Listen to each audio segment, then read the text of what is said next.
Hello friends, I hope that you've been well. As you may have guessed from the title of this video, today I will be creating two different characters based on a color. Thank you so much to Ohuhu for sponsoring today's video and for providing me with their 168 set of alcohol dual tip brush markers. Yes, it is a huge set. So to begin, I decided to separate a few different colors from this huge set to give me a better idea of what color options I had available for the different color families, and that way I didn't feel too overwhelmed by my options. So I pulled out all of the blue colored markers, and then I also ended up pulling out all of the greens, and I actually also had pulled out a selection of pinks and reds for a potential third character, but in the end I decided to just show y'all a character for blue and green. So after I had selected the markers, it was time to decide on what kind of character I wanted to draw. For the blue character, I immediately thought of a vampire, which if you've been following me on Instagram, you would have seen I have illustrated this character already, and I have illustrated blue vampires numerous times in the past as well. Typically, I prefer to sketch using a red erasable pencil, but considering that this color palette was going to be entirely blue, it seemed much more fitting to use a blue colored pencil instead. I originally tried to film the sketching process, but as you would have seen, the camera doesn't pick it up very well, unfortunately. If I am sketching directly onto the paper I intend to color on, I try to keep it fairly light so that I can do tons of erasing so that I don't damage the paper. And after I've settled on the sketch, I do a more finalized pass with a non-erasable colored pencil so that I can have a more solid, cleaned up sketch to work with. Of course, I also used a blue so that I could have it complement well with the markers. As for the drawing itself, I decided I wanted to do a full body illustration instead of a portrait, since this time around I have been really wanting to practice my figure drawing skills, and what better way than to just incorporate it into my illustrations in my sketchbook. For her outfit, I wanted to put her in a leather jacket because for whatever reason I just feel like vampires and leather seems like the perfect fit. And after I settled on the leather jacket, that helped inform the rest of the outfit. I decided I wanted to go for a grunge inspired look, so that ended up giving me these plaid pants and then these really cute creeper shoes with bat wings, which of course is a nod to the fact that she's a vampire. This entire outfit felt very reminiscent of Nana, which is a manga I absolutely was in love with in high school. And so that gave me the inspiration for the padlock necklace, which is something that the character Ren wears in that series. Then after I settled on all the drawing elements, it was time to finally color.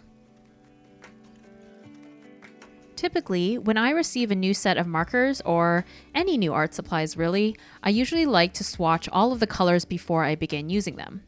However, since I am already quite familiar with Ohuhu markers already, and 168 markers to swatch seemed a little bit excessive, I decided to just swatch the colors as I went along during the illustration.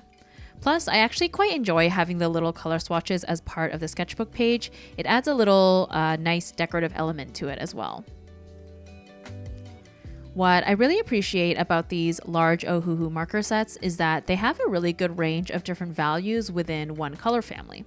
As you can see from just the blue colors that I've selected here, there's a lot of good options from light, mid, and dark.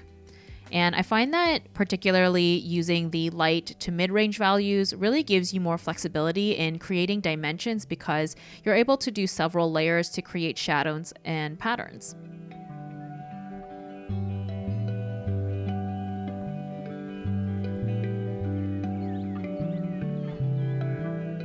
I often get asked about how I choose my color palettes or what is a good method in selecting colors that feel harmonious with each other. And to be quite honest, I actually don't consider myself to be that strong with color theory, at least not enough to be able to give a lot of in-depth advice about it. But the advice that I do often give for people who feel intimidated by color is to choose a limited color palette. In today's case, of course, we're only using one color family, and as you can see, you're still able to create something that feels quite lively and dynamic, even though it's all just blue.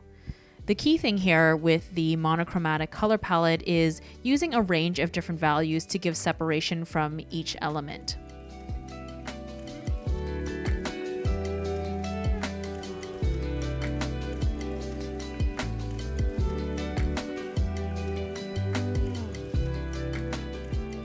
In a previous marker video, I had discussed that fashion and beauty trends are definitely something that really inspires my artwork. And another thing that inspires my illustrations is the fantasy genre. And I find that infusing both of these interests into one piece to be really fun. Back in high school, I was really quite obsessed with vampires in particular, and it was pretty dominant in the media at that time too. I loved the Twilight books, I loved the Mortal Instrument books, I watched the Vampire Diaries, and I was also quite obsessed with the manga series Vampire Knight. I'm sure there are others as well, but those are definitely the standouts for me. Over time, of course, I stopped consuming pretty much all of these series, but my interest in vampires and its general lore is definitely still there. I think I just outgrew the particular series that I just listed out of, getting older and whatnot. But I do find it still really interesting to see different artists and storytellers give their own interpretation of vampires, since it will slightly vary from person to person, and I think that it is just a really interesting genre. Many of you probably know by now, since I've mentioned it a couple of times already, but I have been reading a lot of webtoons lately, and one that I've been really digging right now is Unholy Blood, which of course is about vampires, and it really is taking me back to my high school days, even though of course this is a new series, but there is something mildly nostalgic about it for me because of my love of vampires from when I was in high school. Of course, the story and universe I find really interesting, and the artwork looks amazing, but something that I really enjoy about the series is seeing all the different vampires' impeccable fashion choices. That's probably largely part of what draws me to vampires as a genre, because they're often depicted as beautiful and stylish, which, being the kind of artist that I am, definitely appeals to me. Also, now, as you've seen in the clip there, I'm using the Ohuhu fine liners, which was also gifted to me by Ohuhu a couple of months ago now, actually. And if you're familiar with my work, I actually don't use just your typical black fine liners very often in my work, but in the spirit of wanting to experiment a little bit more with my work, and especially this being in my sketchbook and marker illustrations in general, just for me, I want it to feel like a little bit of a more experimental space and something with low pressure. I thought that it would be fun to, just give it a go and do something a little bit different for once. And I gotta say, there is something quite satisfying about using these really, really fine point fine liners, which can be a little bit frustrating to achieve those kinds of lines with a paintbrush. But I think that I still prefer using a paintbrush to do line work overall, because I do like getting that inherently slight variances in the line weight, which of course with fine liners you don't really get. But again, I think that this was still really suitable for this particular illustration to have the black fine liners used in this way.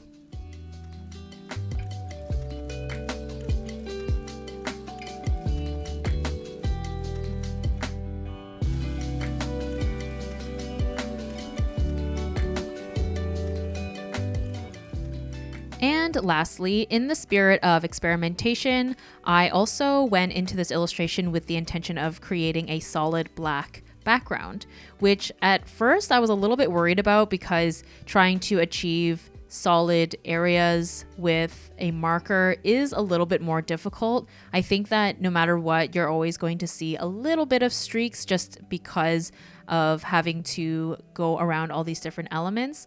But in the end, I actually was able to get a pretty even coating with the black marker because I was able to use a second layer going in the opposite direction, which you'll see me do in a second. And yeah, I think it turned out really fun. And I originally was intending to have both of these illustrations have the solid black background, but in the end, with the next illustration, I ended up leaving the background white just because I felt like the illustration suited the white background better.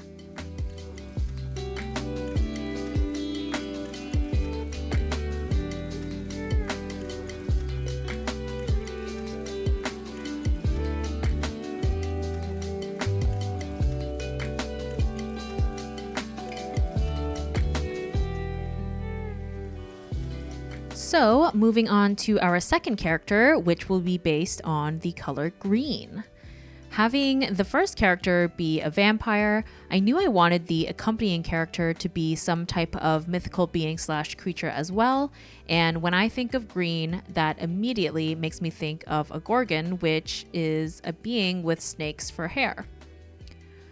I don't own a green erasable sketching pencil, so I used the same blue one that I had used for the previous illustration, and then for the final sketch, I used a green colored pencil. For the clean line art sketches, I personally prefer to use the Faber-Castell Polychromos colored pencils for two reasons. First being the fact that they are oil-based, which means they are resistant to smudging, which of course is especially crucial when I do watercolor and gouache illustrations, or paintings I should say. And then secondly, I find that the lead is a little bit more sturdy, which means I can get a really good point on it when I sharpen it, which means for more precise sketching lines. Similarly with the blue vampire, I have actually illustrated gorgons / Medusa a couple of times in the past. Previously, I have painted her with a more fierce / sinister expression, and other times I've painted her to be quite sad, because when you think about the Medusa story, it is pretty sad.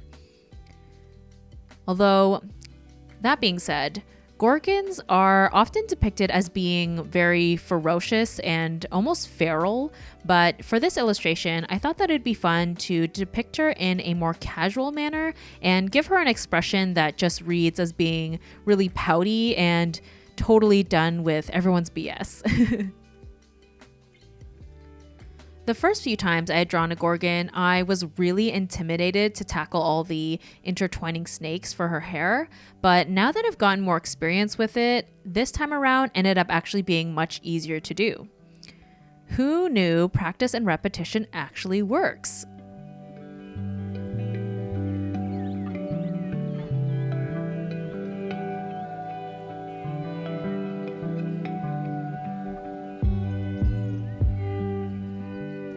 As for her outfit, I decided to keep it fairly simple with a bodysuit and lace-up flats because I definitely wanted her snake hair and putty expression to be the focal point. With the vampire illustration, I had drawn some bats and a moon in the background, which seemed like a no-brainer, but it took me a moment to decide on what kind of elements to include for this gorgon illustration. There were already enough snakes being depicted in her hair, so I didn't want to add any more snakes as the background elements. And of course, I wanted the elements to still be green, which made me think of plants and leaves. I decided to go with some pothos. I have no idea if that's how it's pronounced, but regardless, I thought that these plants would be suitable because their vines and the way that they grow feels a little bit reminiscent of snakes.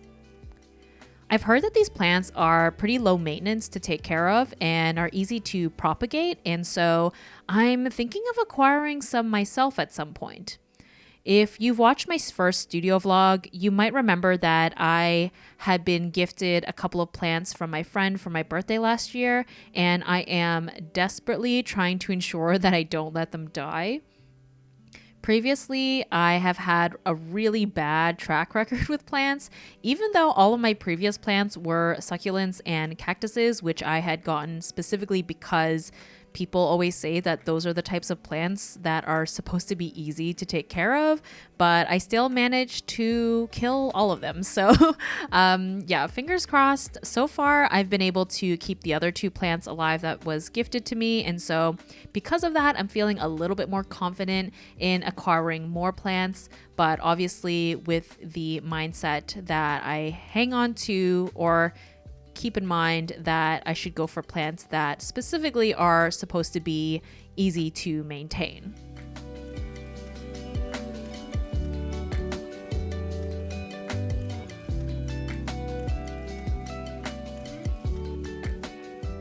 When it came to her skin, I wanted to give the impression of the snake scales, but I wanted it to be more subtle.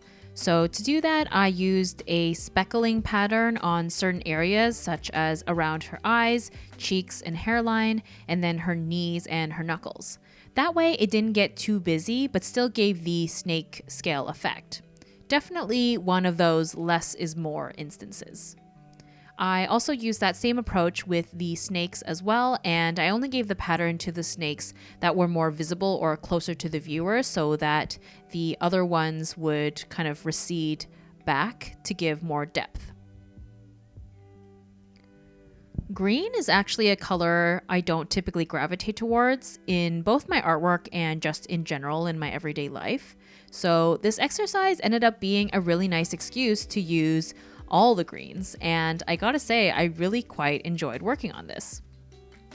With the Ohuhu markers, I also felt like they had a really wide range of green shades, which was perfect for this video. It was also fun to be able to incorporate different hues of green, such as the yellow green for the eyes and the more blue greens for some of the accent stars. I also just really like having snakes as a motif in my illustrations. I know that not everyone is really a fan of snakes, but I personally think they're really cool, and I like that there's something inherently mysterious about them. Although I do love that there is a part of the internet that just loves giving snakes funny names like Danger Noodle and Nope Rope. And I love seeing the pictures of them wearing tiny hats. And, I think there's just something so amusing about turning this creature that is typically feared into something that's silly and cute. Which I think is why I quite enjoy depicting gorgons / Medusa in a non-ferocious way, because it feels a little bit more unexpected. But even though I have drawn a gorgon a few times, as I mentioned earlier, I have always depicted them to be green. But the thing is, snakes come in all sorts of different colors and patterns. The first webtoon that I read, and is probably the most popular, and you've probably heard of it, is Lore Olympus. And something that I quite enjoy about it is that the gorgons in that series come in a variety of colors, not just green. So at some point, I think I will definitely want to draw a gorgon again with a different color scheme. And on the topic of Lore Olympus, the majority of the characters in that series actually have singular color palettes, which definitely is coincidentally very on theme with this video. I actually have been wanting to do more fan art for that series. Currently, I've only drawn Hecate or Hecate, whatever you want to pronounce it, for a live stream a while back. The character designs are really fun, and if you didn't already know, I absolutely love coloring unusual skin tones. I think it's really fun. And now, as you can see in the illustration here, I ended up actually using a different fine liner for the majority of this. It is just like a cheap dark green fine liner that I got from a local art supply store. And the reason why I decided to go with this dark green and instead of the black, one, just in the spirit of experimenting, and two, I felt like because I had decided I wanted the background to be white, and that inherently just makes the piece feel a little bit airier and lighter, I felt like a green fine liner felt a little bit more complementary than a black would. In the end, I did end up using a little bit of the black fine liner just for the eyes so that they stood out a little bit more.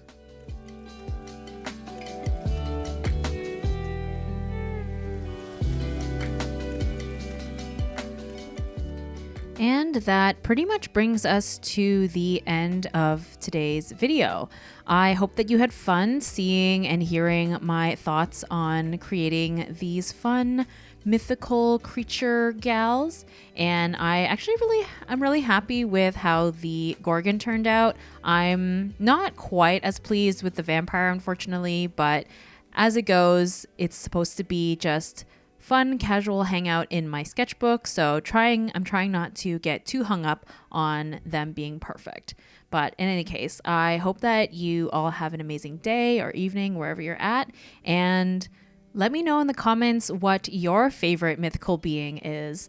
It doesn't have to be a vampire or a gorgon. I'd love to hear any other mythical beings or folklore creatures that you really enjoy, because I think that they are just fascinating and there's so many to choose from. So thank you so much for watching my videos and supporting my channel, and I'll see you in the next one. Bye!